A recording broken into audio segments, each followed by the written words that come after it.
Alright guys, welcome back to a different kind of video from me. Today I'll be showing you how to add custom microblocks to your own Minecraft world with a data pack. We're going to be using the Wandering Trades pack from Vanilla Tweaks, and then we can just work off of that. We will also be heading to this site later in the video, minecraftheads.com, to basically grab your microblock texture ID. Just to show you guys in-game, if you've never used this pack before, this is basically what it does. Click on a Wandering Trader and it adds like a bunch of miniature blocks to its menu, which gives him a little bit more usefulness. And it's the blocks inside of here that you are able to customize and add your own. Can you back off? I was kind of surprised to find no videos out there on like how to do this, so I was like, why not? And here we are. Just a disclaimer, what I'm going to show you guys is only going to work in 1.20.5 and above because they changed the syntax within data packs. Technical stuff. So let's get into it. Okay, so the first thing you're going to want to do is head over to vanillatweaks.net. If you don't know what this is, it's a great site to basically build your own resource packs. It's really cool. But we're going to head over to data packs, and on the first drop down, click Wandering Trades, the default pack, but then come over here, click on this drop down, direct download. We're just avoiding ads for the purpose of this video, but you should see your pack downloaded. All right, and once you have your downloaded zip file, this is the part of the video where I wish I had a script. You're gonna want to extract it. And then you'll see the actual data pack inside the unzipped folder, which you then take out of there. And now you just have the data pack. So delete these two. Just get rid of them. This is your data pack. This is what we're going to be editing. I'm using WinRAR to open up zips and edit what's inside of them. It just makes it way easier.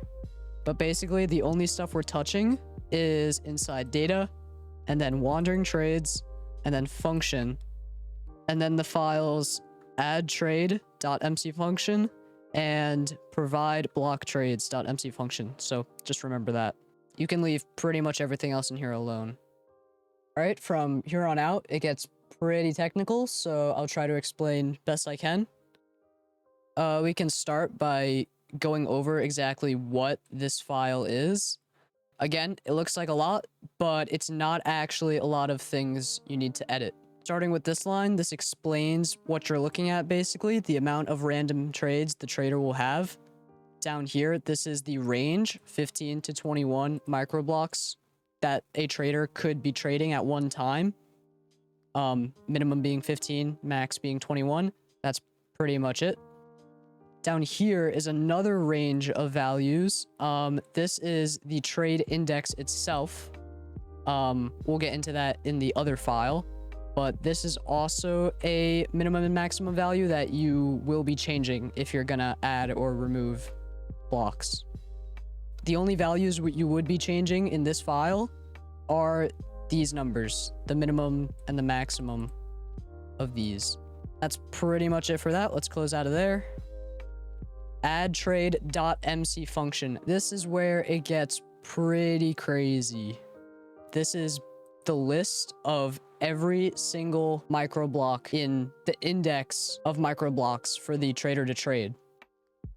So of this whole list of individual blocks, going back to this file, back to these numbers, is how many of that massive index of blocks each trader will actually show. At least 15, at most 21. Back to here, each section is a different mini block, and I'll go over what each part of this means in a second, but each unique block has a unique number, you'll see, starting at 129. I don't know why it starts at 129, but it does. If you want to totally redo this yourself, you can start at 1.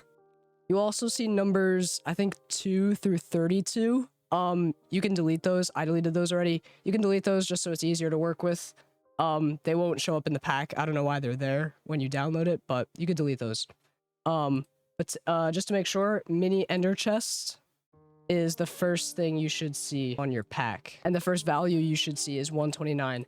Now, these values, again, all unique numbers, range from 129 all the way to 318. And then, if you remember, going back to here, here is that range. If you ever want to add or remove blocks from here, then you will also have to, you know, change the maximum value of here in that range. Okay, so now we can get into the real nitty-gritty of how this works. Like I said before, each individual section of code is an individual mini block. So this, for example, if we go over here, is a mini cherry leaves block, and it requires one emerald and one Minecraft cherry leaf block. Let's see, we want to remove some things. We want to remove the need to trade a cherry leaf block. So you only have to trade the emeralds. I don't know why that happened. That's just how my notepad is formatted, so it looks weird cut off there. It's fine. So now all you're trading for this block is one emerald. That's what you want. Now that that's out of the way, I can go through the rest of this. So starting with these brackets, reward XP, you get 0 XP from a trade. You can only do it once before it goes out of stock.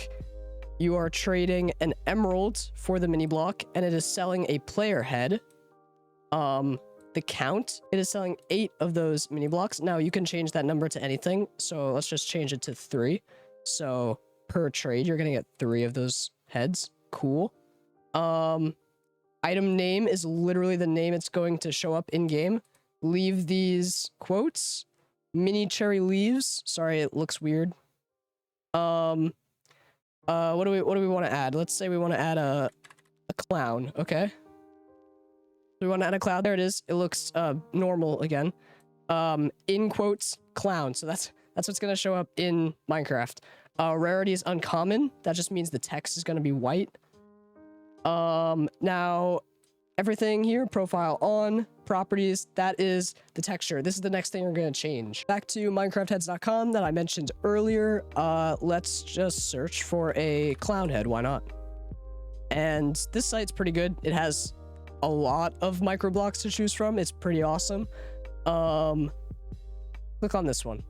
Now scroll all the way down until you get to for developer section, and where it says value with this big string of letters, go over here, click copy, and then come back to notepad, and you will see a big string of letters at the very end of your section of code here. Again, make sure not to delete any commas or exclamation marks or anything like that. Just be very careful. So where it says value colon and then the big string of letters, you can highlight that, including the equal sign at the end, and paste your new code in. So now you have block number 319 in your index. You can only trade it once. 1 emerald for 3 player heads. Item name is going to be clown. And the texture of that head is this. You can actually keep copying and pasting as many heads as you want, as long as each individual head has its own number, and you can change the count, you can change the name, and obviously the texture of your head. And you can add as many as you want to this pack. Just remember that the more you add, the less of a chance it's going to be for you to get each head because of this value that we went over before. Let's say you have like 1,000 mini blocks in this one pack, and you're only going to get a max of 21 of those per trader. That's a lot of traders that you need to get in order to get every block that you've added. So I'm not sure how exactly the game likes if you set this number to like something absurd. Just to be safe, I'd keep it under 50. And yeah, that's pretty much it. You could totally delete every block that was already here and just start with your own that you're adding. That totally works. And now your pack will have 5 heads, 4 of which are identical clown heads. And yeah, just make sure you change the unique number, the name, and the texture of your head for each individual section, and you should be good. Changing the count or the uses is obviously optional. If you want to just leave it alone, you can leave it alone. I think the default was 8. I feel like that's a lot, so I set it to 3. I mean, yeah, let's get another head. Let's get an alien frog. Why not? Scroll all the way down, value, copy that, And we're gonna change this one where it says value, big string of letters, paste, name that to the new one. I did not spell frog right. Alien frog. And that number is changed. Cool. Remember, since I deleted everything that was in this pack just to show you guys, you would then need to change the minimum value. If you want to leave the hundreds of blocks in, you could totally do that. You don't have to change this, but so now the range of blocks to trade is going to be 319 to 323. Just realized that you can actually have 3 identical heads because they will show up as Alex's in game for some reason. So let's get 2 more heads. All right, so let's do a Pikachu, copy, and a monkey, copy. Okay, so let's name that Pikachu, and let's copy our monkey texture ID, call that monkey. So now we have 5 unique blocks. Let's run it. All right, and moment of truth. Bam. There they are, dude.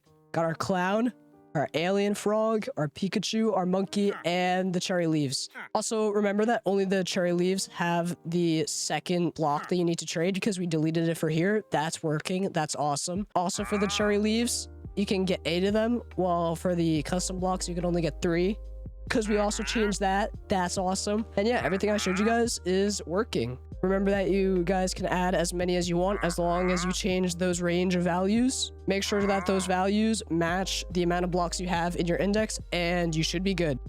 If this video helped, consider subscribing or liking this video. Really helps me out a lot. Or if you have any more questions, please drop a comment or join the Discord and we can help you in there. Thank you guys for watching though. Have fun with this. It was a really fun video to make, and I will see you guys. Thank you.